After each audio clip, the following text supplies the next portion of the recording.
la véritable valeur qu'il y a aux marquises, c'est les produits locaux, parce qu'ils poussent très facilement et qu'ils savent, tout le monde sait les planter, et en plus, par le biais de la transformation, il y a une plus-value évidente.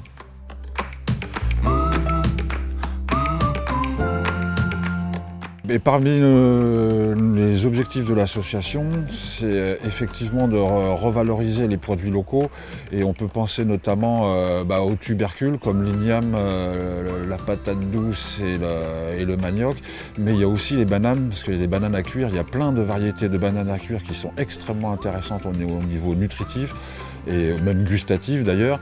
L'enjeu, c'est l'autonomie alimentaire et le développement économique par le biais de l'agriculture dite biologique.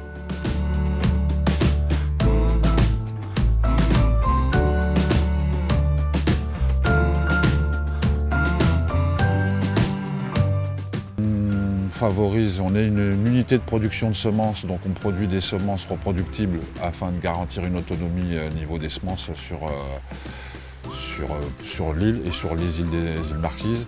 Quand on parle de semences, c'est effectivement une graine de tomate, de courge ou de poivron, etc. Mais c'est aussi tous les tubercules qui sont natifs des îles Marquises. Nous travaillons automatiquement avec la commune, qui nous a, par le biais d'une convention, fourni un terrain gratuitement à l'association. Mais nous travaillons aussi avec les écoles, le collège et le CED.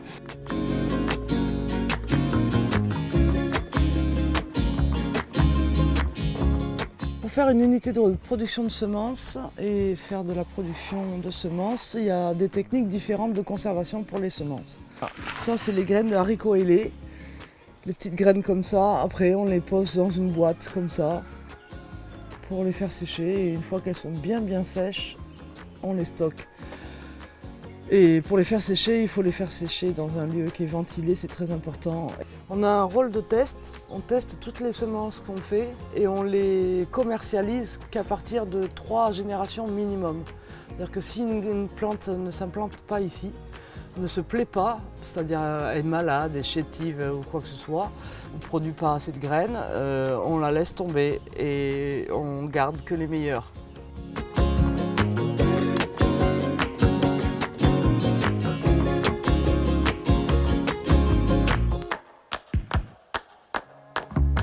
Alors les principaux résultats de l'initiative, c'est qu'on a incité les gens à être participatifs par rapport au projet, dans le sens où quand ils achètent des graines à l'association, eux-mêmes ils participent à la reproduction de ces graines. Donc on souhaite, c'est que les gens ils puissent être eux-mêmes acteurs de la reproduction des semences.